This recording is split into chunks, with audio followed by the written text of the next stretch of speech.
doing? Good? Happy? Yeah? Good. So I'm joined by an amazing panel this evening. We have the incredible Marilena. Oh, I hear shushing in the audience. I like that. Yeah, go ahead. Shush each other. The amazing Marilena, the amazing Vicky, and the amazing Felipe joining us this evening to talk about whether or not craft and creativity is dead or alive. So as Amy mentioned, this is the first in the series of talks on whether creativity is dead or alive. And although we're tasked with focusing on craft, I can't promise we'll stay on topic. But I also think that craft cannot be disentangled from creativity. They are two sides of the same coin. Creativity without craft is just an idea that doesn't live in the world. And craft without creativity is beautiful slop. And I think we've all seen quite a lot of beautiful slop recently. So I don't believe that the two can be disentangled. So you will hear us talking about both of them this evening. But I want to start by asking my esteemed panel, who have been in the industry for a little while now, for a hot minute, how they have seen or felt creativity and craft die over the time they've been in this industry.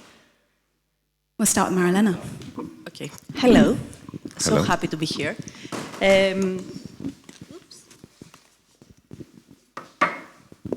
Yes, so for me, I started in animation about 17 years ago, and I'm coming from an architecture background. I was for a few years architect, and then I want to do something very creative, and I moved very, very quickly to animation, which was so amazing, so fresh, so new, sorry. I need this per moment, I'm sorry.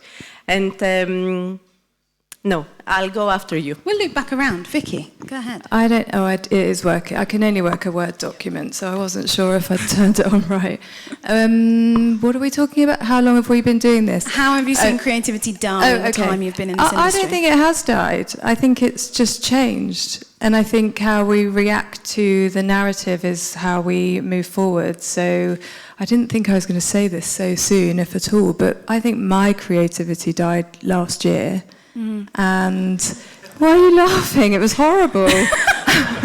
I thought, oh, fuck it. I thought like my career was over. I had no words. I just like lost all motivation, enthusiasm, and inspiration. And I think it's called burnout, but I thought burnout was just people being dramatic about working late and having a horrible boss, but apparently that's the name for it. So my creativity died. And God, I've gone really personal from the off. You're in a safe space. People will shush if other people talk. Okay. I think that's enough for now. We can come back to it. I'm going to be less personal and be more existential. And I think often we talk about creativity, I don't think we differentiate between like the input and the output. And I think often it's referred to like our creative output. Is it changing? Is it getting worse? But like, has the kind of creative input changed? Have people felt less creative? Part of me feels, yes, there's a bit of like lack of confidence. I think, you know, things are less stable, shit's changing, am I good enough? Is AI gonna replace me? And I think we were having a conversation earlier is, we also probably have less kind of swings at the ball, and I think we kind of make them count, and sometimes maybe we'll settle for that 8 out of 10 instead of pushing for that 10 out of 10, which may flop. And I think there is this kind of, the input is probably the thing I worry the most in terms of how are we feeling as people? Are we still feeling as free and as creative as possible? And I think often the conversation diverts into that piece of work is suffering, but I think there's a bigger picture. So maybe we're all dying inside, as to your point earlier. So we'll soon find out.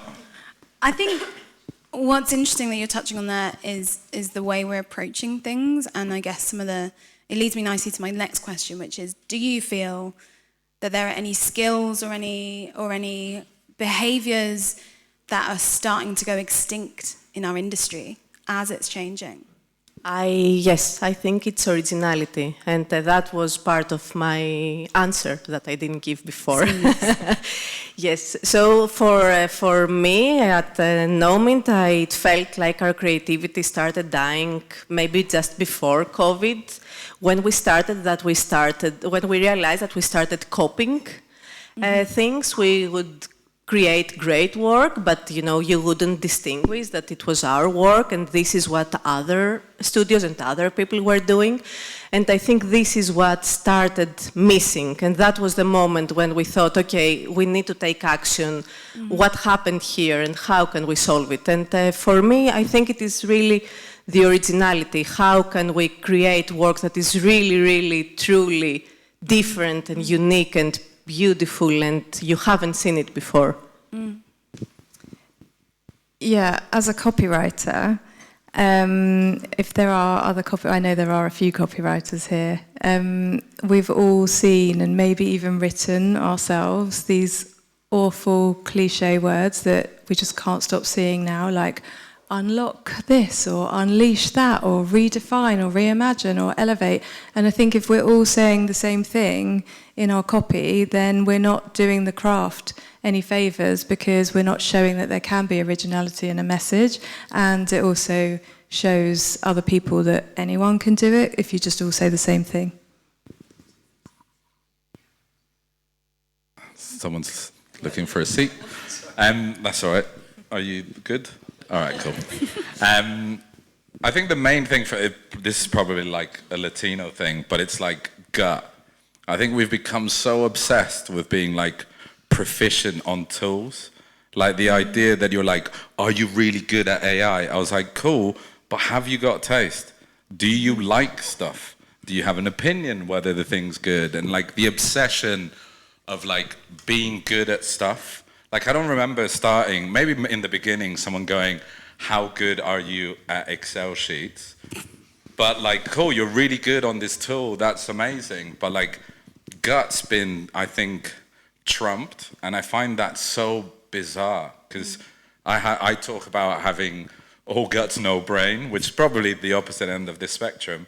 But in terms of like, I think that is the thing that slowly we're chipping away, is that kind of sense of going, fuck me, that looks great. Let's make that. It's just the process. And I think sometimes, especially when talking about craft, it gets complicated around like the tools you use and what you put and how you make it. I just think it's a series of really fucking good decisions. And those decisions are gut instinct. It's like, fuck, that looks great. That's a great line. That's a great picture. That's a great edit. And it snowballs in a bunch of like, I think we should do that. And I feel, especially as a Latino person, really sad that the whole driving from here is kind of being left behind, and the machines are just like really good at what they do, I guess. They're not. But don't you think that it's really difficult? Is this okay? You go ahead. Okay. Yeah. We can talk to each other. Yeah. Just I'll allow it this time. Don't you think it's really difficult to have those conversations with people like clients who often see creatives as like, oh look, they're just being all funny again, like saying that they've got their heart in it.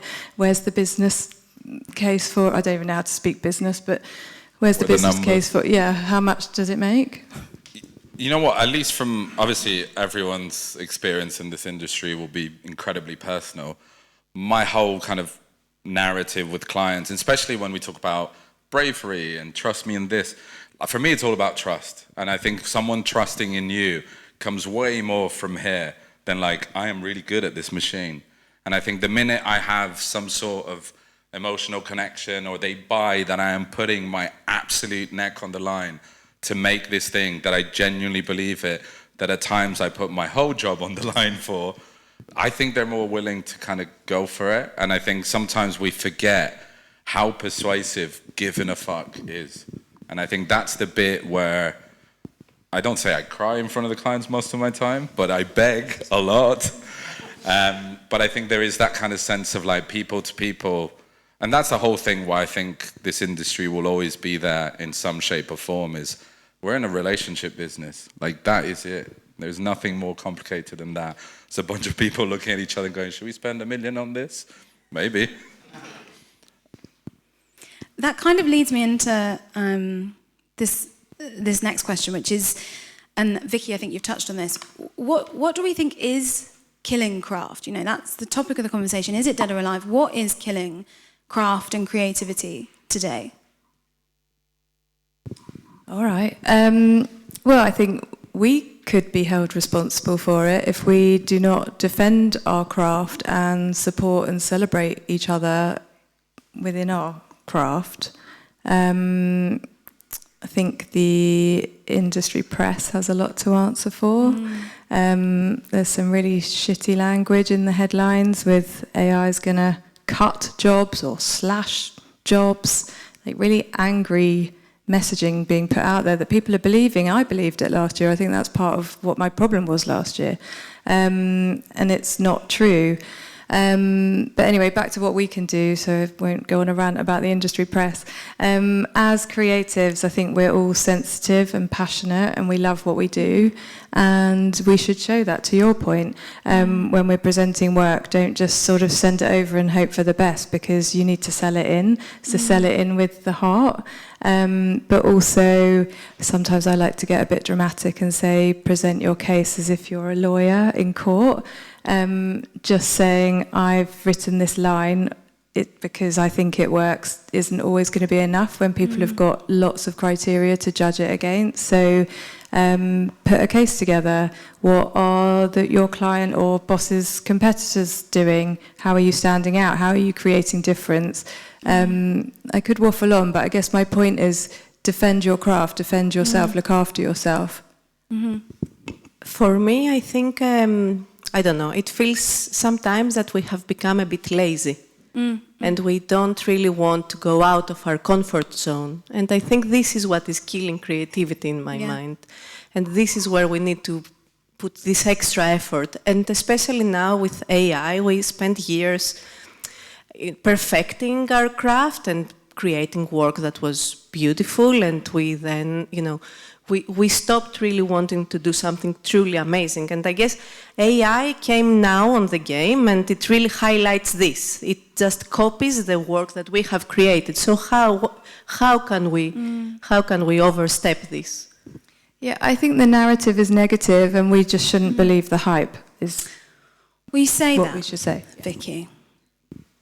But I think hearing a lot of this and having spoken to some people this evening, I think creativity is dead. I think it is completely and utterly dead. And I think that it is only right that we honour that passing. I think craft is in the casket with it. I think that the client restraints, even these conversations that we're having around presenting our case like a lawyer, that's not the creativity that I got into the industry with, you know, having to have everything buttoned down. And I do think it has died. And I think we should honour its passing.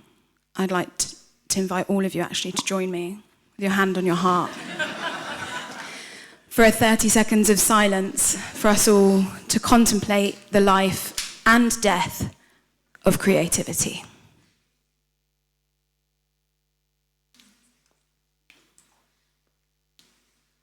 It's meant to be very dramatic right now. It's the death of technology right now.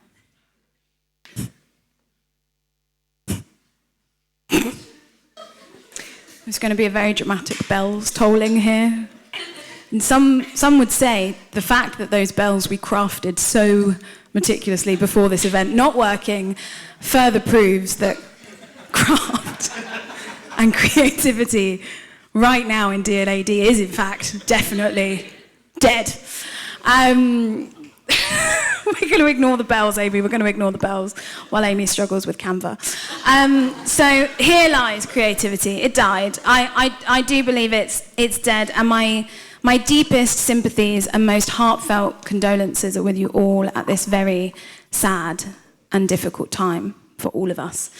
But I think the world has changed. I think audiences have changed. Clients have changed, platforms have changed, attention spans have changed, the industry has changed. I think everything has changed. And I think we are holding on to a creativity that is not fit for purpose anymore. I think we're holding on to it on life support. And how many times have we heard or even found ourselves saying about the good old days of creativity? Back in the day we used to do this, back in the day it was like this. Those aren't the days anymore. And I do feel that creativity must die for creativity to be reborn again in a way that is fit for where we are right now and for the future that we're heading towards. And throughout history, creativity has continually been reborn. It has been reborn by new people in new worlds, and I think that's what we need to do now. I'm going to invite our panel of experts here to craft what this new rebirth of creativity and craft should be. I'm going to invite you at the end of the talk to chime in with your questions and with your thoughts. I think it's for all of us to recreate what creativity should be, because the creativity that we have had isn't working anymore. So we're going to structure this next part of the talk into 4 sections as we all together bring about the rebirth of creativity and craft. We're going to talk about the heart. So what should be at the heart of this new creativity, the passions and the energies and the drives that it should have. We're going to talk about its head, because we need to think about the outlooks, the mindsets, the approaches. We're going to talk about hands, of course, craft. How do skills and craft and tools and techniques show up in this newborn creativity that we're all going to create together? And then the last section is going to be on family, because they say it takes a village to raise a metaphor. And together we need to think about how we help the newborn creativity thrive. So I'm going to start by speaking to my panel about that first point, heart. If we are bringing about a new type of creativity and bringing it into this world, what passions should we be filling its heart with? And where are some of the places that we can find it for this newborn creativity? Marilena. I would say that we should take risks, as many risks as we can. And we can definitely look outside of our industry for inspiration. And I think it is very important not to be stuck on exactly what we do, and look around and take inspiration from everything, from a theater, from science, from everything. And this is what actually we started doing at Nomint, and I'm going to show you now one of our latest films that we did for the BBC Winter Olympics, where we really tried to push the boundaries and look outside of what is normally done on stop motion. And, you know, we tried to bring in things that were never together. And I think this really was fun, and it really resulted to something we are very, very proud of. Let's see if the film will play with us. Let's try. Here we go.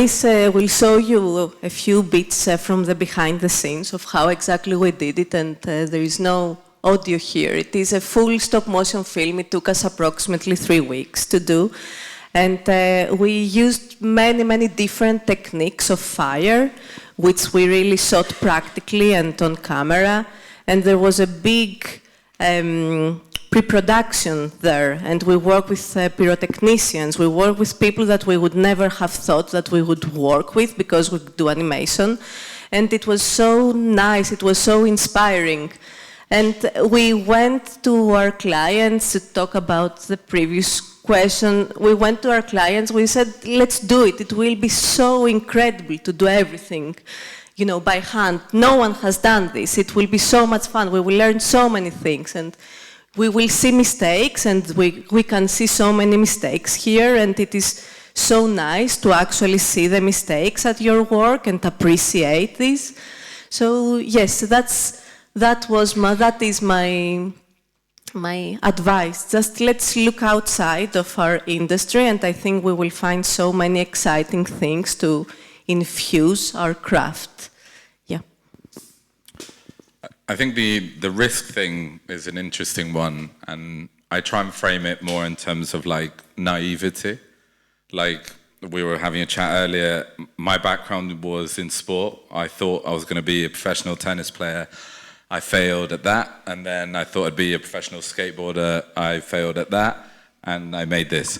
But the whole kind of mentality of sport is that one of like naive possibility. Like no one goes into professional sport thinking they might be average. There is this sense that maybe you can be the greatest of all time, and I think naivety that the project that you're on could be the best thing that the world's ever seen is something I love about this industry, because you don't know where it will come from. You don't know who's going to make it. You don't know what project will be.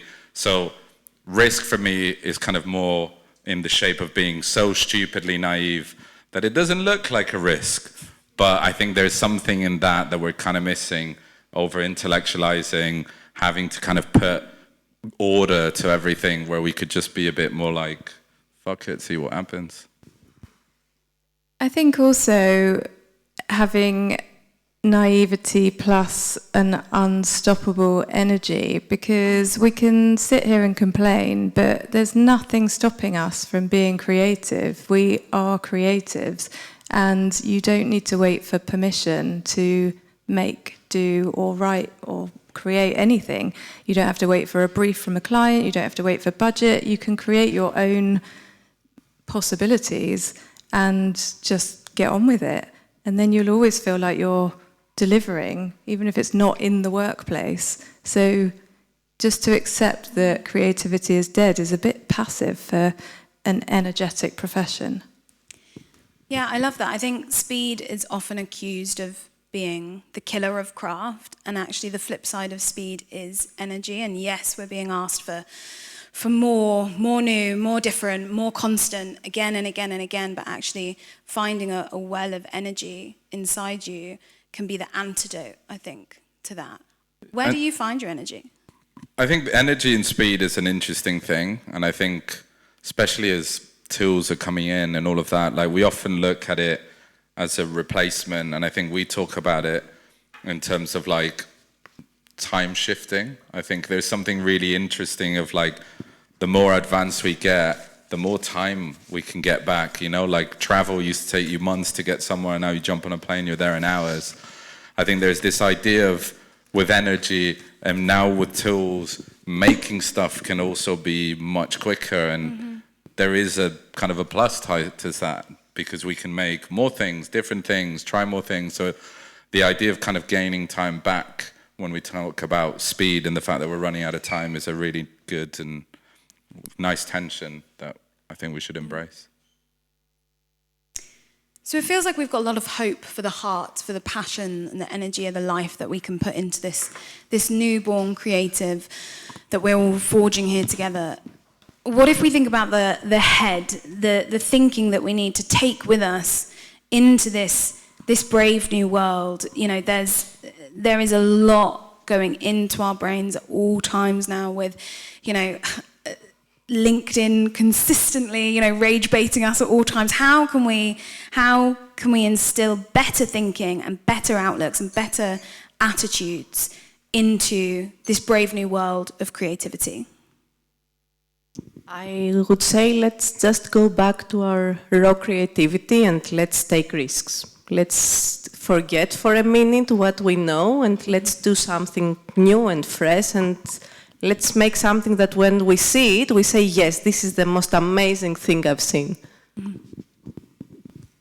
There are some lunatics on social media, aren't there? A couple of them might be in the room, Vicky. I mean, you know, careful what you wish for. Hello to the haters. I think we owe it to the profession to be positive in plain sight. I know people are struggling and it's a weird, wild time and things are tough, but airing how you feel in a negative way where everyone can see it is not supportive of yourself or of each other or of the job at hand. I think to that point of like uncertainty, like we often talk about the best work being stuff we've never seen before. And there's something quite interesting in the fact that we don't know what's coming. And surely that's the most exciting bit. Like we wake up every day to make stuff that we don't know what's going to look like. So I think this kind of idea of instability or what the tools can do or what's next should be a really exciting thing. Yes, like there was a point in time where, you know, you only made TV ads, posters, radio ads. I'm kind of going, I don't know what the work will be like. I don't know what our best work will be like. I don't know what the industry will be talking about.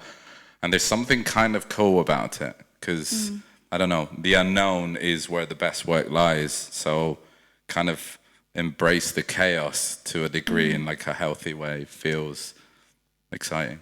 And I do think a mindset of the unknown is really useful because I feel like we are bombarded with headlines and perspectives that imply the future is set. AI is taking all of our jobs. AI can do everything we do and can do it better. And it's really easy to believe that and have that work its way into our own heads. You know, Vicky, you mentioned feeling your own personal creative burnout. And I really relate to that. I definitely had a moment where I thought, what am I doing? Why am I in this dying industry? Why am I here? And I think it's so easy to have our own mindsets clouded by what we're being told. And Vicky, you've done a lot of looking into, you know, the true prowess of AI, right? Yeah, so you can take two approaches to the situation, in my opinion. One is to sulk and hope that everything will go away, which is what I did at first, and it got me nowhere. And the other is to be informed. And to be informed is to be armed. Because as soon as I informed myself on what was going on in the industry, I suddenly felt optimistic. Because although there's a lot of creativity's dead, or is it dead, and AI will take our jobs, etc., etc., if you do a bit of deep diving and investigations, the reality does not add up to the hype. And I know when I go to things like this and someone sits or stands in front of you and goes, everything's going to be fine, you're like, well, it's all right for you to say. But I promise you, I've done a lot of work behind the scenes. I've got something coming out next week. I've been having conversations with brand, marketing and creative leaders, and I've been asking them what the hell is actually going on in your company, because the narrative out there is that we're all doomed, but I'm not going to repeat everything that we keep saying, sorry. And they're all optimistic too, and they're not using AI in the way that we think they are. AI is not replacing creatives. I'm sorry to anyone in the room who has been made redundant recently, if you have been, and the reason you were given was because of AI. I think that was probably an excuse. I'm conscious of sounding naive, but Felipe thinks naivety is a good thing. All the way. But yeah, I promise you the reality is different to the hype. But to Bee's point, because I think you were leading me on to say something more specific. Yes, part of my research. So yes, sorry. So as well as having all these conversations, which I think is really important, I've also been testing AI against some of the best lines in copy that have been written, because it's all well and good for me to go, AI is rubbish, and AI can't write copy, but as I said, there are lunatics on social media and they'll call me out if I'm wrong, so I needed to prove that what I was thinking was right. So I've been picking out some like brilliant lines, as I said. I mean, this is an absolute beaut, isn't it? And I don't reckon AI could write this, so I tested it. I prompted ChatGPT and another one that I can't remember. There's so many, isn't there? And oh my God, it takes ages. Who can be bothered? Like, you know, we're talking about getting time back. I want that time to be thinking and writing and creating and making mistakes, because something beautiful comes out in the mess of the process. So you need to make those mistakes. Putting something into a machine and getting route one ideas is not the answer. So I tested this one, and after an hour of just sort of teasing it, I then was like, oh, fuck it, I'm just going to give you the actual words light years ahead and see what you do with that. And the best it could do was, sorry, I did write it down so I didn't have to turn around. Something like, what is it, battery that outruns the stars. Also, it's so long. And again, if there are copywriters in the room, I don't know if anyone else will have as much of an appreciation for this, but what's with the title case? It's horrible. So anyway, so yes, it took me an hour until I got to that. And then I was like, that's such a waste of time. I'm really bored as well. It's really boring asking AI to do something when you're like, I could be doing this. And loads of people will come back to you and say, oh, you just don't know the right prompt, or you're not prompting it right. So I'm going to quote Thomas Kemeny, as I always do. He might take a restraining order out on me soon, because I pretty much quote him every week, because it's so true. If you know the exact right prompt, you've already cracked the brief. So I think just have confidence in ourselves and our abilities, and don't sit back and go, this is it, I'm done. I love that point about the joy that comes out in the mess and the mistakes. And it's like you were saying earlier, Marilena, like seeing the mistakes in our work is kind of beautiful. And it is that thing that lets you know it is still handmade. It's got our sticky fingerprints over it.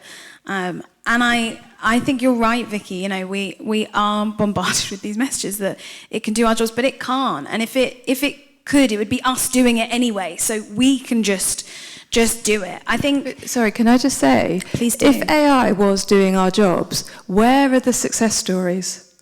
It's true. Where are the case studies saying, look at this? There aren't any. It's true.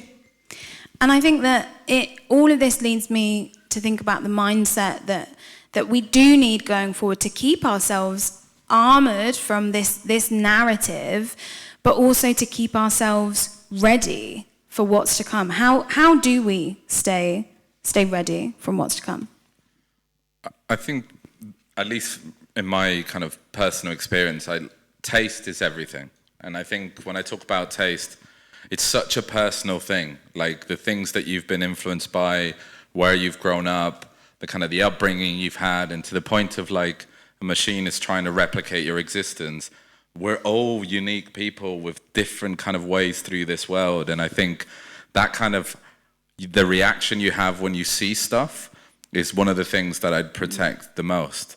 And I kind of often, even when we're talking about clients and whatever, it's always tell them, remember that first time when you saw it. Like that reaction is basically what we keep coming back to. Because, you know, a joke becomes less funny the more you hear it. So people fall out of love with work all the fucking time. And it's mainly because they've been over kind of stimulated by that work. But that first reaction, that first emotion, that's the taste bit. That's the kind of like, I think this is really good. And I think that's one of the main things I think that will future-proof us. But I also think we should hone in. Like you should definitely look at what makes you you, and why do you care about that, and why does that connect with you, and use that as kind of how you make work. Like often we talk about like agencies not having a house style and not trying to be pigeonholed, but at the same time I'm like, our best work is work that we really love. And I think that intimate relationship with the work is your taste, is your gut, is the bits that you can't really teach or fabricate or compute or prompt. And I'd hone that in to like all of the extent you possibly can. And fine, like I often talk about the fact that I don't get comedy. I'm not funny. I only watch comedy, but I just don't know how to make it. But I'm kind of like, I'm cool with that. I'll hone in all the other stuff that I think I can make and like, and push that through. Just not funny. You made people laugh just now. That was nice. My first joke. That was nice. Welcome to your first stand-up. I would also add, I think it is important to embrace ourselves for failure. Mm-hmm. I think we need to be ready that we will create stuff that they will be really bad, and it's fine, and let's move ahead. And I think what the other point I want to say is that let's find the beauty at the mistakes, not only in our work, but at other people's work. I think we are so used of seeing beautiful work out there, and when we see something new, maybe because we haven't seen it before, we judge it in a way, why is it different? Well, I think we need to take a step back and really appreciate the work that is created by other creators. My brother shared something with me this morning, actually, that was about clients, but I think it's true for all of us. Why do we all approach judging work looking for what's wrong with it rather than what's right with it? The mistake point is a really interesting one, and you see that especially in film. And when I was cycling, I was thinking there was a film in Once Upon a Time in Hollywood, and I think Leo DiCaprio has a flamethrower. And in the dialogue, he goes, "Oh my God, can we make this less hot?" And that was a genuine him kind of worried for his own life, asking the director if there was a less hot flamethrower. But it made the film, and it was fucking hilarious, and it was such a key part of like his character. And I'm like, that is the best mistake. And often it is in that messy bit that like craft hides. And it's like, I was talking of like, I don't have an upbringing in terms of design. I've never made design. I've not been taught Photoshop. I came from a place of skateboarding and asking my mates, how do I design a logo? So the fact I have no fucking clue what design looks like is the bit I cherish the most, because it might not be in a grid, the type might be wrong, but it kind of works that it's a bit wrong. And I think embracing mistakes is like such a good human trait that you won't be able to prompt going, get this wrong in a really good way. Is just not something. Make it human. Yeah. I love the getting things wrong. This isn't an excuse. Just when I get it wrong, you'd be like, nailed it. He is doing something right. But I just think there's something really powerful in that kind of fragility of us not knowing what we're doing. Sorry, I cut you. I thought you would. I love that though, because I think when we hear a term like craft bandied around, it feels so sacred. And honestly, I think in a lot of ways feels like a bit of a barrier to entry. You know, are you a good enough craftsman to even enter the arena?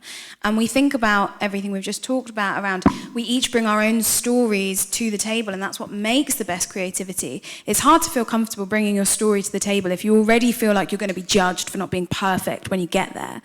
And I do think that part of that mindset we're talking about of sometimes the mistakes are the craft, and that is where so much goodness can come from, and that cannot be replicated, and that has never been thought of before, you know, because it is a mistake and there's something organic about it. And that is, like you say, Marilena, it's so human, and we are in the business of humans. You know, we might have machine overlords, but we're speaking to humans, and we are humans, and that's what we can do that is different. Felipe, I'm conscious you had a piece of work that you wanted to share in this section. I'm going to have to try and find a connection. It's a thing I made. A human made. No, but it's an interesting thing in the context of like the things I was saying before of not having a clue where the work will come from. I think, especially at BBH in the last couple of years, I kind of set an agenda of like almost going back and making amazing posters, just because it's really fucking hard to get a really good idea in such a small and kind of tight medium, but it gives you all the craft things that you need to do. And whilst we were focused on like making some banging posters, this thing came about, which has nothing to do with posters, which is the exciting bit of like, oh, I was looking down here and being really focused on this, and the magic of just like being able to be creative. It still comes from the same place of there's a beautiful insight behind it. And it's a thing we did for Mentos, and it's called Fizuka. I'll let you watch it. Enjoy. And that was it. I hope you like it. I'm really glad we made embracing mistakes a big part of this this talk.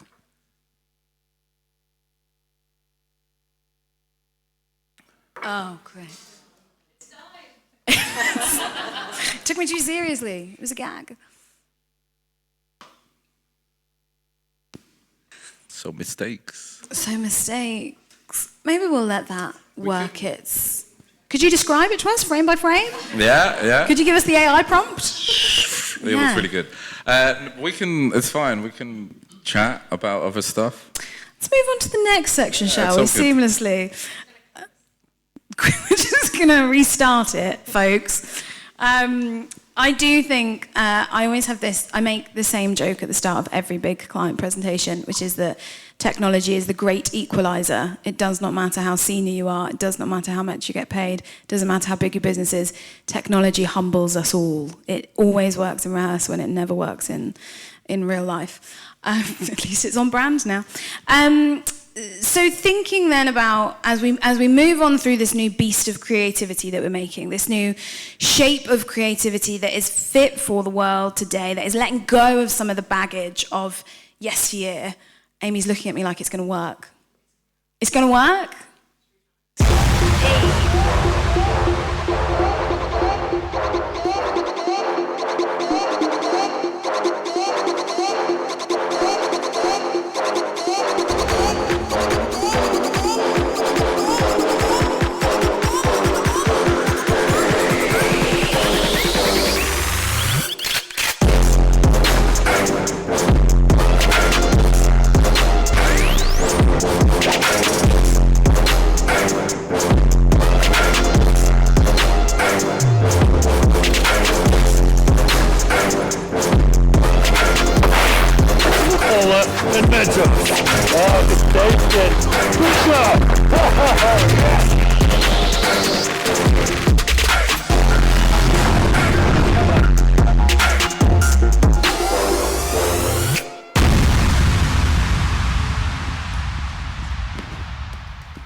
So yeah, I couldn't have said we would have made that when we were looking at posters for a whole year. But I think that's the beauty and excitement of slightly unstable, unknown kind of industry where a brand launcher for a game is kind of their whole thing.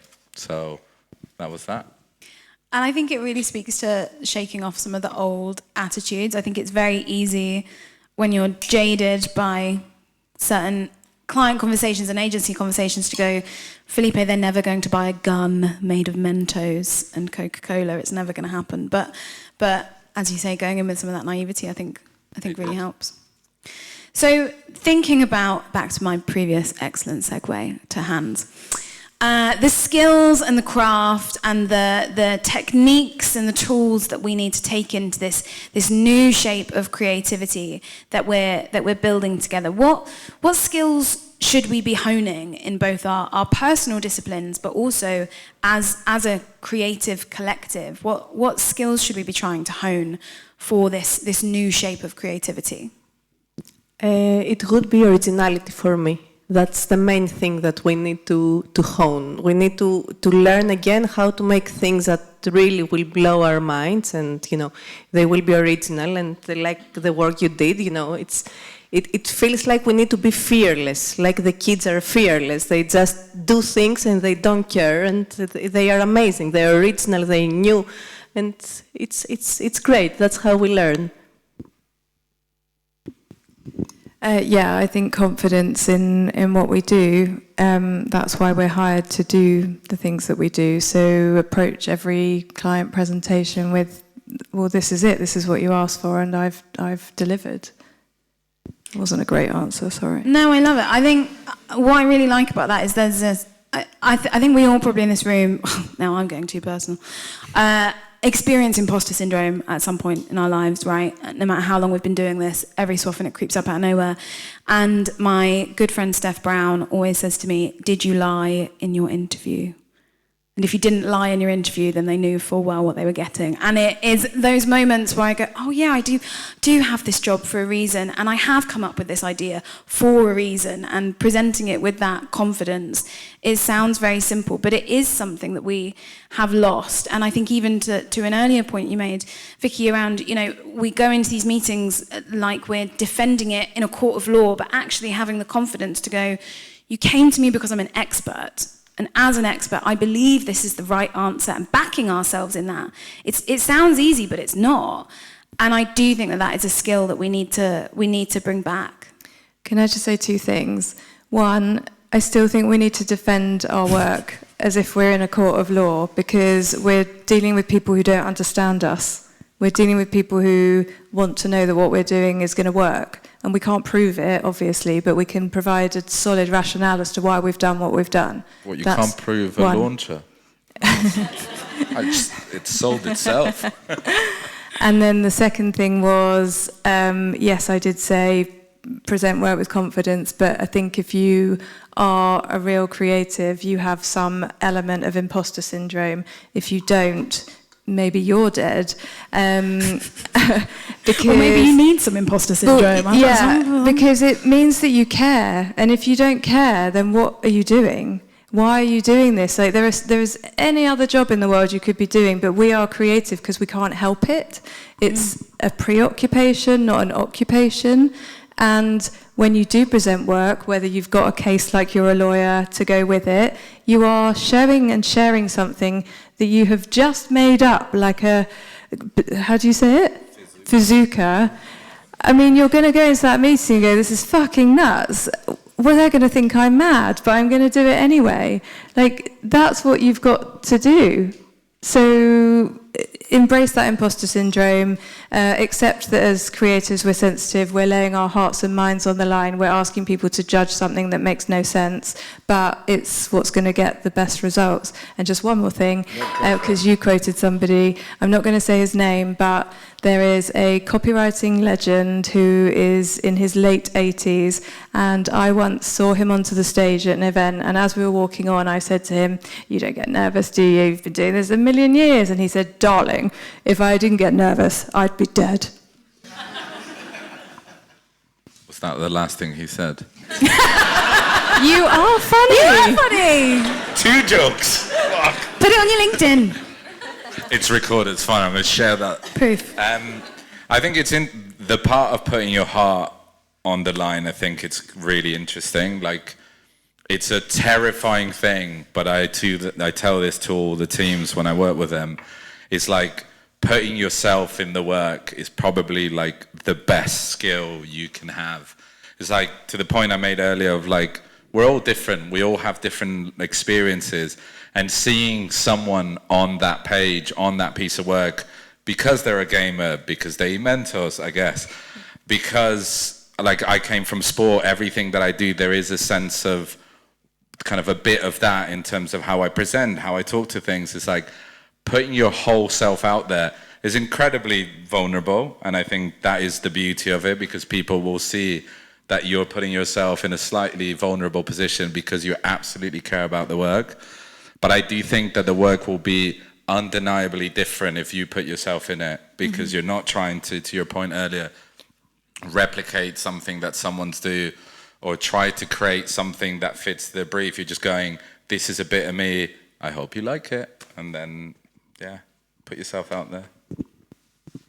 So I think that we're getting to a great place with a good mindset that we can bring into this new world. But there are of course still obstacles. You know, I always think with talks like this, there is that moment where you go, this is great for you on the stage to say, but what do I do tomorrow in this meeting, and how do I take this forward into a day-to-day? And I do think that there are still obstacles in our way. There are challenges around speed, around quantity over quality, around, you know, fucking AI. How do we continue to fight for craft in this day and age that does feel like it's valued a little bit less? How do we fight for the importance of it? Oh, everyone picked on their mic at the same time. I love that. Fight. Okay. I just don't think that creativity is losing to AI, given the information I've been researching. Vicky's like, just fucking listen to me. I keep telling you, it's not real. Well, let me give you an example. Like, we're being gaslit, guys. Stop drinking the Kool-Aid. I spoke to somebody last year at a big global brand, and she said, you're really anti-AI. And I was like, aren't you? Yeah, I am. And she said, it doesn't look good to people that might potentially want to work with you. And I said, okay, what do you think? And she said, oh no, we're anti-AI as well. We just say that we use it. What the fuck? Pointless. So we're not even having good conversations with each other about it, about the reality. So to fight for it, just get people to say what they really genuinely think. Well, yeah, we need real talk. Yeah. Yeah. Real talk. It's my addition to that. I think it's a battle that we will only lose if we give up. I think that's kind of the most profound I can sound, but it's like, it will always be a challenging thing. We always need some sort of pressure, like that spark won't happen. And there is a reason why there's been stories, especially in comedy, like it thrived in really dark periods because people needed to find a spark. And I just kind of go, you kind of need that battle to not be complacent, to not look for ideas in different places, for not look for talent in different places, to not look inside where ideas are. I just think it is a positive, it's especially, it's like in the world of sport, like you always need that person you're chasing. Otherwise you kind of like get complacent and you stop doing your best. So it will never die, but I do think it will always be kind of challenging you to try and keep it alive in a way you haven't before. So it's going to be a fight always. You just got to like fighting, I guess. But I've got a lot to say, haven't I? Lucky you're on a panel discussion, Vicky. We've always been fighting, speaking about copywriters, we've been fighting our whole careers to get people to believe in what we're writing. There's been people trying to write copy themselves ever since copywriting began, because everyone can write, but not everyone can write copy. So I don't think the fight's any different. It's just a different reframe. So people who were writing copy themselves are now using AI to write copy, and they still think it's good enough, and it's not.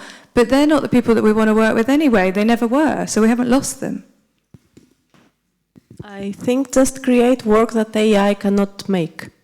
Put yourself in it, and if it is something that, it will result to something that is new, and it will be original, and it will be great. I think this would be, for me, the only way to fight. I think make something that AI could not make is the mic drop. That's it. Thank you for coming, ladies and gentlemen. It's simply that. And I do think it is about putting yourself into it. We are hired for our brains and for our flaws and for our personalities and for our curiosities and all of those things. When we put them into our work, we make better work. We really do. And that brings me into the last section that I wanted to talk about, which is family. How do we as individuals, but also as an industry, best raise a new type of creativity, a craft that is fit for today and can keep us buoyed on? What obligations do we have? How do we make sure it lives and breathes and thrives the best it can? I think the kindness bit is a big one. Like, it is tough out there. Things are changing. I always had like a bugbear about how advertising people, especially, look and speak about themselves. We were talking about, I come from Brazil. In Brazil, it's like my parents know the name of creative directors. It's like part of popular culture is alongside film and music and art. And it's like, because there is a moment where we were creating shit that people really cared and engaged with. We're the ones that talk down on our industry and make it disposable and make it this thing that just gets spit out. So I think there is a kindness in us kind of propping this industry back into a place where, holy fuck, we want everyone to be, like Andy Warhol made ads, Keith Haring made ads, like there is these people that we put on our walls that were also making ads. So I'm like, there is something about us gassing ourselves in terms of it's the best industry in the world that I think we are fully lacking, especially, I think we've gone opposite in terms of no one just believes in the industry. Probably not the right place to say this, but we've been conditioned to judge work. Sorry. Sorry, D&AD. sorry, guys. But I guess that goes back to what I said that my brother had told me about. Yeah, judge work, but judge it looking for what's right in it, not what's wrong in it. Also, I think, didn't we all used to call each other like a creative community? And now we're a creative industry? It just feels really cold, doesn't it? I just being kind. I think to ourselves and to others. I think that's my addition. Change the cesspit.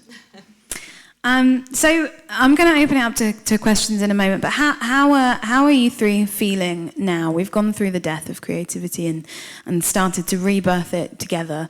A bit of an odd image, don't want AI to create that. How are you feeling personally about your future as creatives, but also about the creative future and the future of craft as a whole? I'm pumped.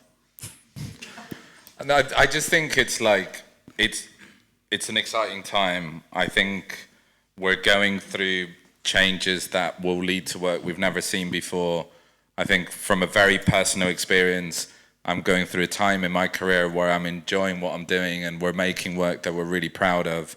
So there is this kind of sense of like, from a very insular kind of experience, things look cool and things look good, they just look different. Mm-hmm. And I think embracing difference and the fact that it looks slightly wonky, I think it's kind of fine.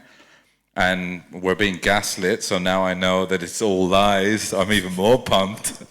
But yeah, I think it's just, I approach everything with naive optimism. So there is this kind of, I wake up and I think it's going to be the best day of my life. And it wasn't, but maybe tomorrow. So I think things are good. Things are good. I hope. Yeah, I agree. I'm really optimistic. I wasn't last year, but I am this year. And so as a copywriter, what I do for work is I create a voice for brands. So I can't show you anything because it's all under NDA, although there is... Luke is here. He's probably the only person that's seen something that I've done. Lucky Luke.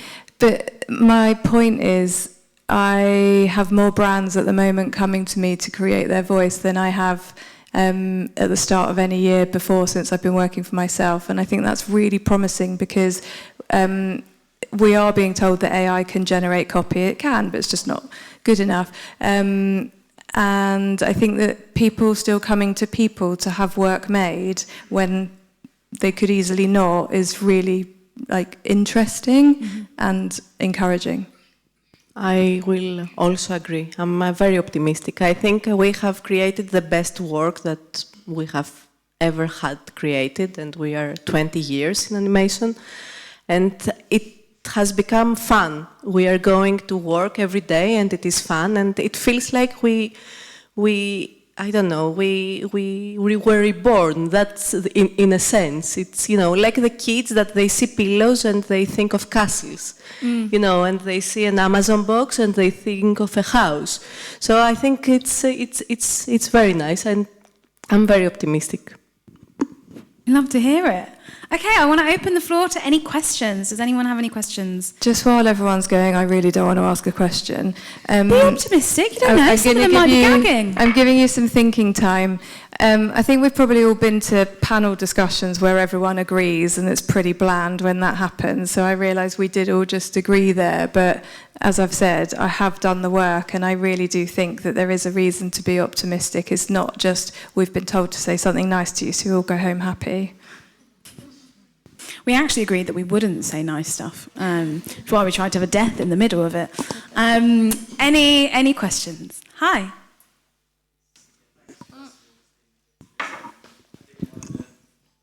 Go on, Vicky. I'll do this. Vicky with a mic. Thank you so much. Thanks, Vicky. Just want to say thanks, first of all. It's been interesting that you guys all sort of see AI as some sort of, I don't know, threat rather than collaborator.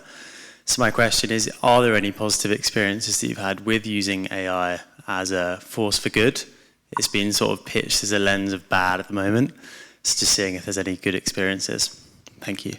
Yeah, I mean, I've had some good experiences with AI. I think my personal view with AI, I get asked a lot, particularly by people that don't work in this industry, is AI, my dad asks me regularly, is AI going to take your job? You don't know what AI is, Dad. And I feel that we are at a point where AI is overhyped. Every technological innovation we've had throughout history has been accused of killing everything that came before it. When photography became mainstream, no one's going to paint again. Paintings are going to die. When TVs ended up in every living room, no one's going to read a book, no one's going to write a book. These things didn't happen, and I think we are at a point where we are as a society, even over-indexing on what AI can do, and I believe we will naturally find a point where we find our rhythm with AI, and we find what AI is brilliant at and what it isn't brilliant at. So I don't believe that AI can create the ideas that I can. That's what I tell my boss. But what I do use AI for is I have more clients now than I've ever had before who struggle to imagine. And I don't know if that's because of the way clients are raising their people, but I used to be able to describe things to clients and draw scamps and mood boards and sketches, and clients would understand that and get it and take a leap of faith and take a bit of naivety. And they don't do that as much anymore. They really want to see it. So I have used AI to create better mock-ups. They're still not great, but they are better, and I've found that has at times given clients, my more literal clients, reassurance to take the braver choice on the spectrum because they can see how their brand will show up in it. So I do think there are ways that we can use it. I don't think it's in the ways it's being sold to us, honestly. I think the closing the fear gap is probably the way we kind of look at it, as like a good idea will be a good idea, and then you have to kind of either explain it or mock it up, and sometimes AI can just build a bridge so they can not have to leap it, they can just walk through it and get to the other side. We use it a lot in the cell. That's kind of our biggest collaborator, is that, to try and bridge the gap between fear and imagination. And I always look at it as AI as like New Year's Eve, and the way that like everyone hypes it will be the best night of the year. And it's kind of all right. Most of the time it's quite expensive, and you end up a lot of time traveling and queuing, and that's what it feels like at the minute. Everyone's kind of like bigging it up, and yeah, you still go, you still do it, you still find your way, but it's just not quite that thing. So at its best, we've used it, and I talk about time warping to like save ourselves time in storyboards, mood boards, you kind of go, we had this thought, it looks a bit like this thought. And the great thing about that is I've never had, so far, touch wood, a client go, cool, make it like that. Like, they've always still been embracing the fact that they will find its own life and turn into something else post having that meeting. So it's like, it's good in that. But I think your question was, could it be used as a collaborator? Use it however you want. Everyone's different. Everyone's way of creating is different. For me personally, it just doesn't do it for me. Also, I absolutely love my job, and I don't want to outsource any part of the process to something else. It's like working with somebody else. Like, I don't know, some people say that using AI is like having a sparring partner or a creative partner. If that's what works for you, don't go away from tonight thinking, oh, they all said I shouldn't use it. Do what you want. Free will. Hi. Okay. Thank you, Felipe.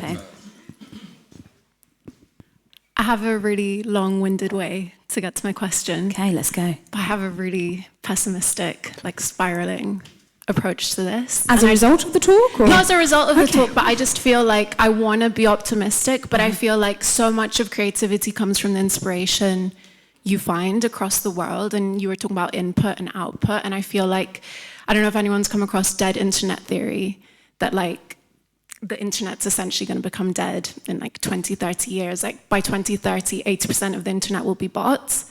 So much of what is created on the internet is by bots. So much of what I see on LinkedIn, on my Instagram, even TikTok, like you see people are making their TikTok scripts using ChatGPT. Like you can tell they're reading, like you can tell all of this. You see LinkedIn, like all the posts, all the insights written by ChatGPT. So much creative is made. And I just feel like as more and more content becomes like AI masked as human made, like the input we get, the inspiration we get is going to become more and more like, you know, like lower quality. And I know that you can still get inspiration from the real world, but we live such digital lives. Like so much of what we live is online, and so much of what we get inspiration from and see, and so much of what other people, I mean, creativity is not like necessarily looking at the category or looking at what other brands are doing. A lot of it is just taking from culture, and so much of it is digital culture. So I worry about, like, I just feel like in the past year, my own feeds have become so crap. Like all the content I see online, and I'm like, I'm just being filled with crap. And I know everyone talks about AI slop. I'm not even talking about AI slop. I'm just talking about just general posts. Allow me to pause your spiral, if I may, because I can feel the spiral I happening. am very spiraling. And I hear it, I really do. I think, first of all, you need to like clear your cache on your TikTok, like reset that algorithm, baby, make a new account. But secondly, I think I hear your fear, both literally, but also like in my heart. And I think what you need to not lose sight of is inspiration is not calories in, energy out.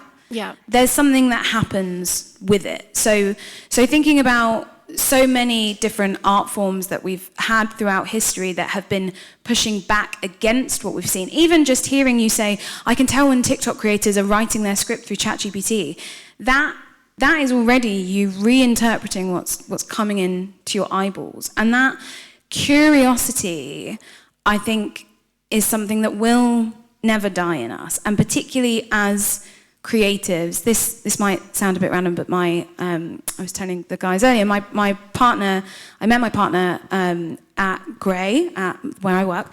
She's a project director, and she left advertising last year and has moved into construction.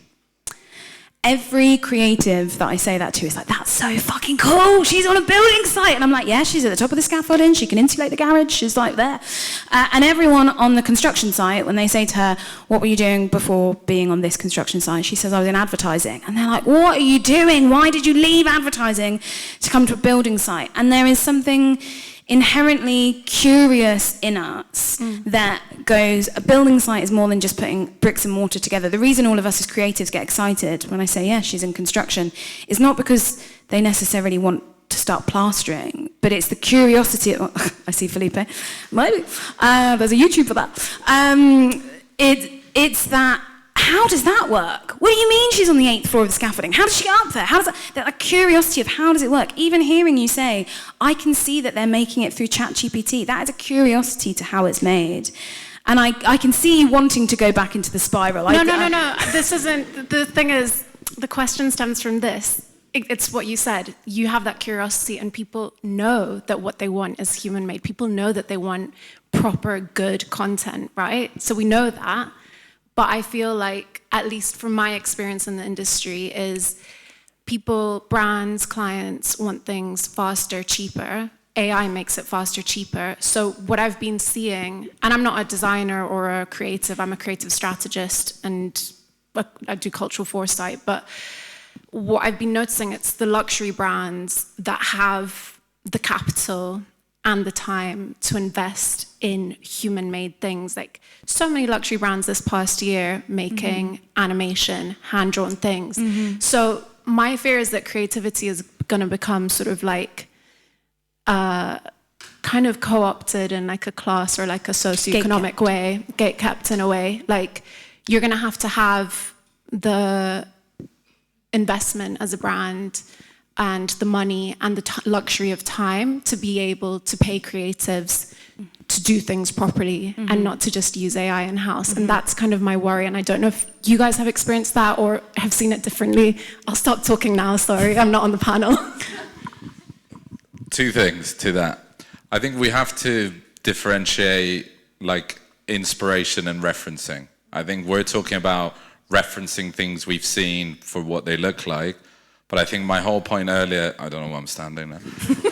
So my whole point earlier was about like most of my creativity is from what I've done as a human being. The life I had, totally void of any referencing, of going skating, of playing tennis, of growing in Brazil. And I know not everyone has had that life, but you've had a life that is unique to you. And I'm kind of going, yeah, the referencing may be a bit like Pinterest. There was a time we all went to Pinterest to try and do stuff, and you realize that all our mood boards were the same. So we started to look for referencing elsewhere. So I think we need to separate the fact that what we're being fed is, I think, references what we're being influenced by is life, and I think holding on to that. And I think the point about brands paying for human-made, I think that's why we do a job. Like, the reason we're here is because there is incredible value of us making it. And it's like, that is the thing we need to protect, and that is the premium we should put at all times. There will be a moment where, yes, things can be cheaper, but they won't be as good. And I guess there's a little gift of like fast, good, and cheap, and they can never be up at the same time. And that's what we're dealing with, just in a much more exasperated way. So 2 things: referencing is no inspiration, and value is what makes you really important, why people pay you. So for those 2 reasons, you'll be fine. What I mean is that luxury brands are the ones who can properly invest in that, and so I'm seeing like non-luxury brands, like basic brands, are not outsourcing in that way, so there's going to become like a social division. But brands will have to make the choice of value, right? So a brand might go, cool, I might not be able to make 15 pieces of content, but I might make something that's really good, that's potentially famous, that potentially gets more reach or more. And I think that's the value of creativity, is to a degree, when it's fucking good, you can't put a price on how it's going to spread. Like, the only reason I still think I have a job is because I promise to my clients that the work will punch so much harder than what they're paying for. And I think that's the bit that we have. If the return of investment was pound for pound, we wouldn't be here. And I think that ability to go, yeah, it will cost you, but you will get that money back. I think that's why we have a job. Sorry, I feel like... No, it's fine. I think also just be careful how much you're paying attention to and what you're letting in. There's a marketer in America called Christina Garnett, and she said to me, we are mistaking doom scrolling for knowledge binging. And I think that's really important to remember. Amen. Love that. Any other questions? Oh, so many hands. I'm going to go for this young lady here with a great haircut. I don't mind. Oh, okay. I'm going to get my steps in. Hi. Hello. Before my question, I wanted to share my favourite quote about AI, which is that AI is like porn. It does a job, but not the job. Preach. Good to remember. I'm really glad that you brought up the kind of wider economic issues at play, because we all talk about AI like it's just come out of nowhere. We talk about it in this bubble, but it's a direct result of capitalism and hyper-capitalism and the recession that we've been in for fucking decades, and this drive to make things quicker, faster, make more money. And I do wonder whether we all need to just be a little bit easier on ourselves, because we're dealing with huge forces that we have no control over, and the paradigm that we're working within is so much tougher than it was 10, 20 years ago. And I think that every little act of humanity that you can put out into the world, or that we can put out into the world, is like a little rebellion against that artificiality. It's a little like joyful revenge against all that kind of big forces working against us. So my question to the panel is, like, where do you think the interplay is between creativity and capitalism and like the current economic system that we're working within? Just that easy little question. Thank you, Abby. Team. Capitalism and creativity? Yeah. I think it goes back to the point that I was making earlier, is like, I'm in no way deluded to the point that I don't know I'm doing your job to an extent. And I think the thing that we got is there is an incredible value on having original thinking. And I'm like going, yes, they are demanding more bang for their buck. I don't think they're demanding more stuff. And I think I have conversations with clients of going, yeah, you absolutely want to invest a certain amount in us as an agency, in a campaign, and see that coming back. The conversations we then have is, how will that be shaped? It can be one activation, one Mentos-filled thing, or it can be 15 films. So I think it's like return of their investment is all the capitalist side. Creativity is the bit that we're going to get that for them. And what we do in the meantime is have a fucking great time making it. And I think that is the kind of triangle of like fun, creativity, money, and we should just spin in all of that and we'll be happy forever after. I don't know if that answered it, but I felt like I nailed it. Well, also, creativity has always come from adversity. Like, there's nothing, I said before, there's nothing stopping us. So anything that we don't like, we can just rise above it and do anyway. Love it. I feel like I've favoured this side of the room on questions. Anyone? Oh, there's a hand straight up there from that gentleman in the hat. I've even got notes. Wow, prepared. It is also a bit of a long-winded one, but I think, and I'll speak to the whole room and then I'll also ask a question, is that I think we're going through a bit of a crisis at the moment in the sense that I felt it last year, but I think we're being exposed for how insecure and threatened we are. And I personally think that creativity is a fucking superpower. And I want us to kind of like lean into that. Because at the end of the day, and it's been spoken about already, that the work that is being produced is essentially being created by people that are creative. And the people that don't reach that mark are not getting the work anyways. So my question is a little bit more on the workflow side, is like, how are we creating teams that are known for their thinking as well as their craft? Because I personally believe that once the hype dies down, we're going to be known for our thinking, and the craft is going to come on the basis of really good foundational thinking. So I want to know from a agency perspective, like, how are we building that into our teams? Yeah. Go ahead, Felipe.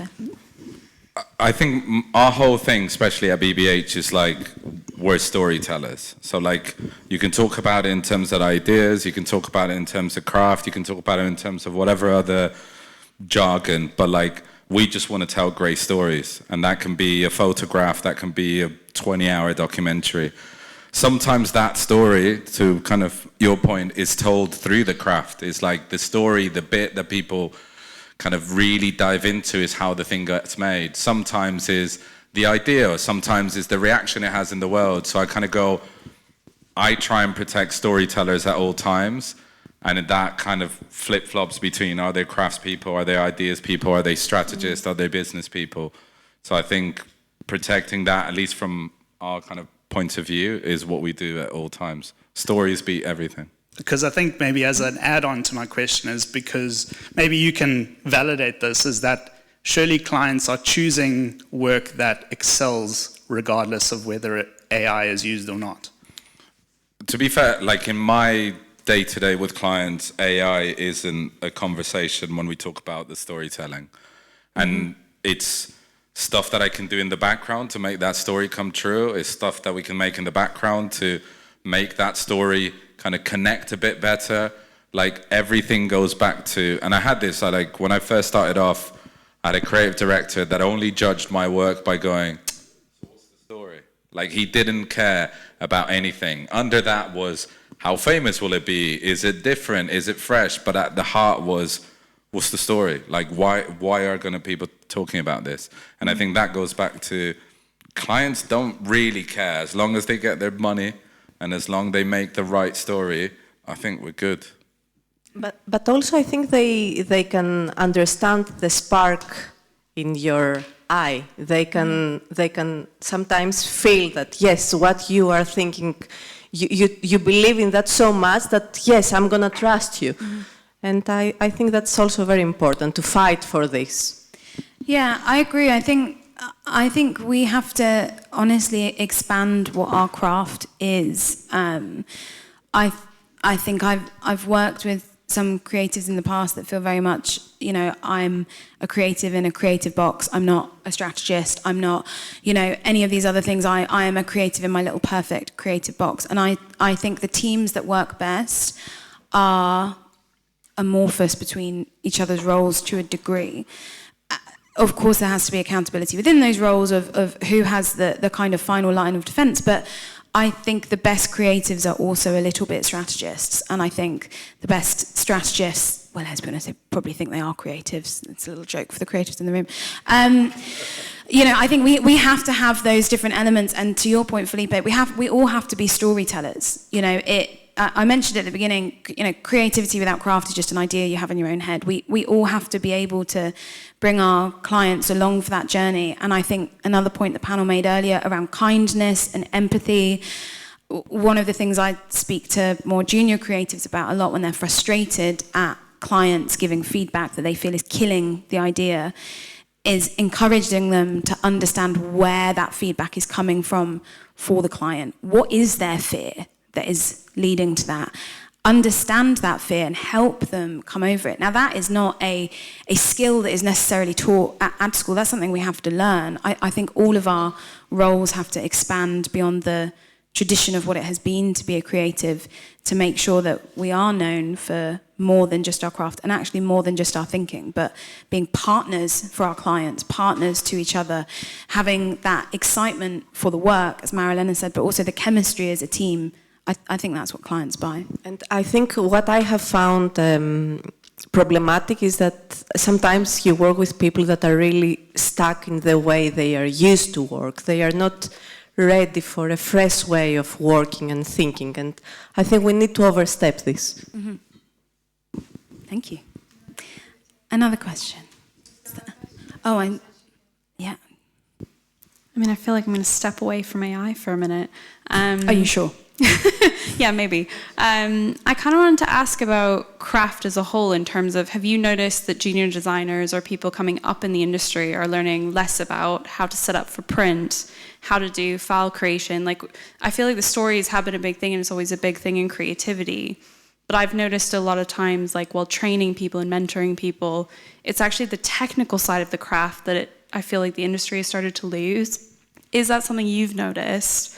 Is it kind of industry-wide, or is that something that we can start to bring back? Because I feel like there are a lot of these technical things that are so beautiful and like how things are made, not just, I don't know, there's just something really beautiful about, for example, the stop motion. And it's like a lot of these things people aren't learning anymore, they're just doing it digital. And I wonder if that's something that's kind of being lost along the way and how maybe we can inspire that to come back. Give your mic back. This doesn't mean I have an answer. You really made it seem like you did. I was just doing the admin. I don't know. It felt that the answer is yes, that we lost this. But I think now we are finding it again. Mm-hmm. And I think now I can see the urge, I can see people really want to go back to drawing. I wanted to go back to drawing. They want to start pottery. They want to do things that they will even clear their mind for a couple of hours, separate them from their phone or their laptop so that they can think. So yes, I think there is this tendency. I think for me it's about hunger, and you're either hungry to do the work or you're not, and it will show and it will come out in the wash as to how far you get in your career. I think part of that hunger as well is I feel that the older I get and the more, back in my day I get, the more I have to remind myself that the discovery is the craft. The excitement of, I don't want my juniors to come in knowing everything about stop motion. I want them to discover it. I want them to come to me and go, have you heard of this amazing thing? I need to go, yeah, a couple times. But that discovery of it is so exciting. And I do think we are bombarded with so much on social media and everywhere else that it can feel very easy to feel like we all know it all like that, and we're all taught it all like that. And room for discovery, I think, is a beautiful thing. And again, when I think about barriers to entry into our industry, we were talking earlier about the amazing D&AD shift school that they do here for people coming into the industry in non-traditional ways. I don't mind if they don't understand the beauty of print yet, because I have many amazing friends who can help them understand that. And I want, one of the things I speak to juniors about a lot is when you see a great piece of work, don't just think it's a great piece of work, ask yourself, how did they make it? And I want them to figure that out. I want them to come to me and go, I think it's beautiful because this ratio is here. I don't want them to know it immediately. I kind of love the naivety. maybe it'll be slightly polarizing in the sense that like I don't really care how things get made. In the sense that I'm like, I think craft, and I go back to like, for me it's a series of good decisions, and my biggest bugbear is like when something great becomes a vanity project. When some director says, I want to shoot on film, when you decide that it has to be a set build, like these decisions that don't add to the storytelling, to how something is going to land, I can't stand it, because I think it's done for the total wrong reason. And that's when I think this industry then goes into a space of self-adulation and going, oh yeah, but I shot it on film. It's like, yeah, it's a shit idea. So I'm just going, I like good decision making. There is a campaign that we shot that happened to be shot on a phone. No one really cares how it's shot. It still did that thing. So when we're talking about the craft, the intricacies of screen printed something instead of digital print, of being able to stop motion, I'm going, if the story begs for it, give it. That's all it is. I think also if we can create space in the process, then we create space for people to make discoveries and not go straight to a tool because they're in a rush to do something. And there is, I know everyone's going to be like, there's no time, everyone wants something yesterday. There's always time. Any other questions? Oh, the hand went straight up there. Let's go.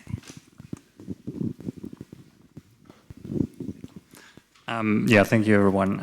I know we're at that industry event, but for 2 minutes, I'd like for everyone to think of a, I guess, world without industry, I guess, connected. And regardless of whether the hype is real or not, have you guys ever thought about what would happen if all the client work just went away?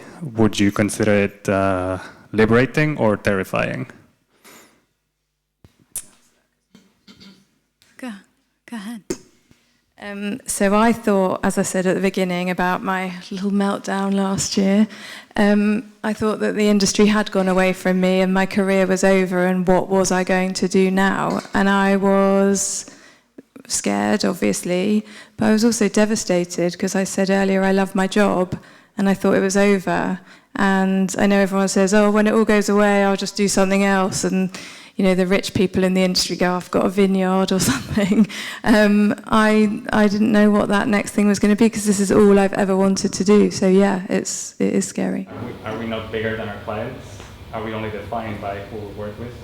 He said, are we not bigger than our clients, in case anyone couldn't hear that? We can be. The argument would be, but they pay us for our work and we obviously have to meet them there. But there's no reason why we can't work together. An example that comes to mind is when copywriters blame legal for not letting them say something fun. Legal know what you want to do. They're on your side. The client should be on your side too. Take them on the journey with you. You'll come up with something great together. It depends what bit of the job you love. I guess that's the thing. It's like a huge part of why I do what I do is because I am solving someone else's problem. I think there is a total joy on kind of piecing a puzzle that's not yours in a way that only you could. And I think when the clients go away, then I'm like doing my own puzzles. I'm not into puzzles, but I hope you get the analogy. But there is just a sense of like, I do have joy in facilitating them to get to that thing. So to that extent, I wouldn't say I'm bigger than my clients, not because it's a financial thing, but it's because that kind of intimate relationship of going, I have this problem, I'm like, I know how we can fix it. And I think I get excitement from that. And to a degree, my partner, she's an artist, and we work together because I have that similar relationship. She was like, oh, that's got this brief from this client. I was like, I have an idea for that. So I think I will always need someone to give me their shit before I can do mine, because I can't operate, and also I don't like operating in a... I find the most frustrating brief the one where I can do whatever I want. Like, I only make shit work then. These are great points. I feel exactly the same. If I don't have a brief, I'm not writing anything. I don't even write birthday cards.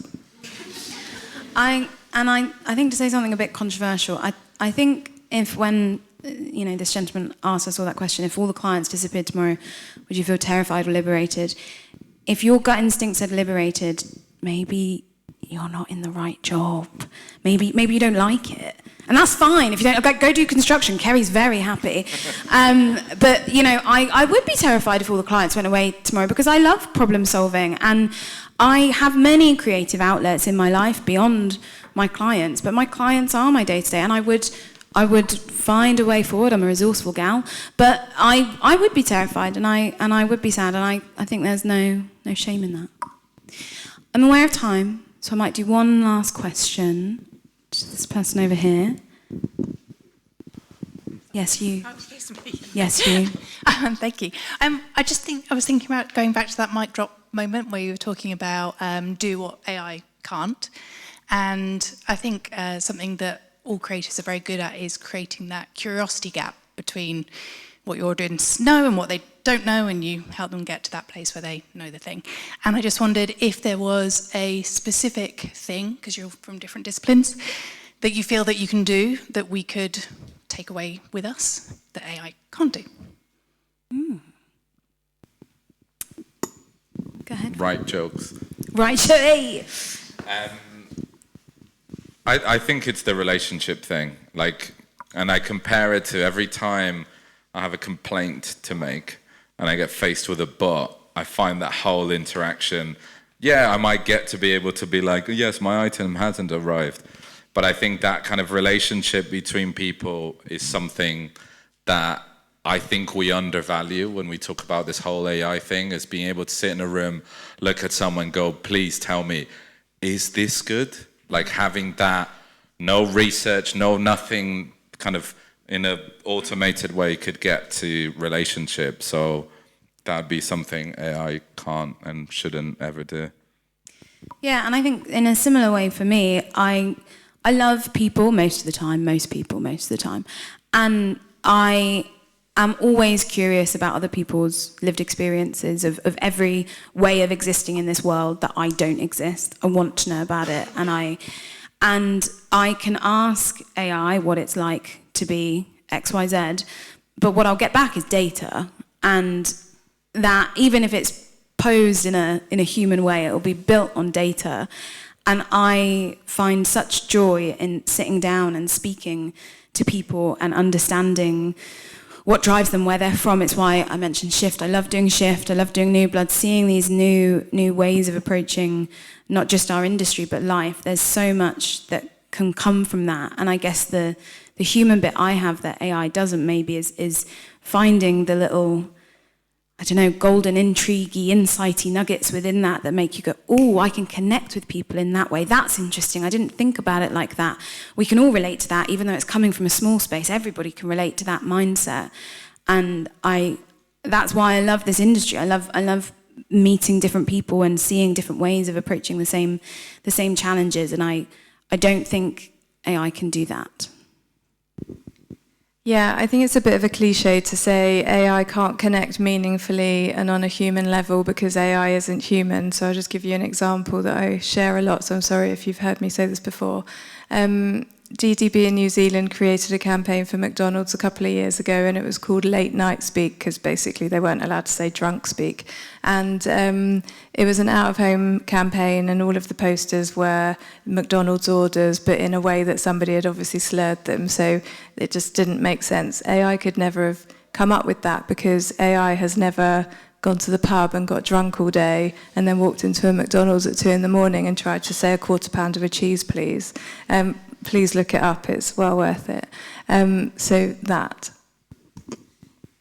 Yeah, I don't know. I think doing things with your hands and going back to human things that we have forgotten.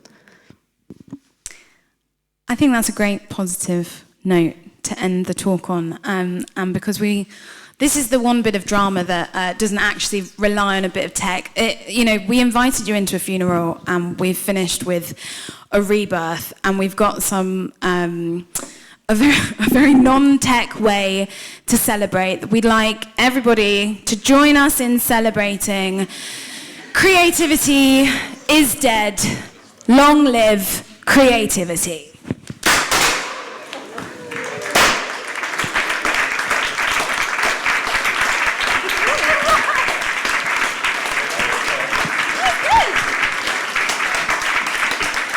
Thank you very much. We did it.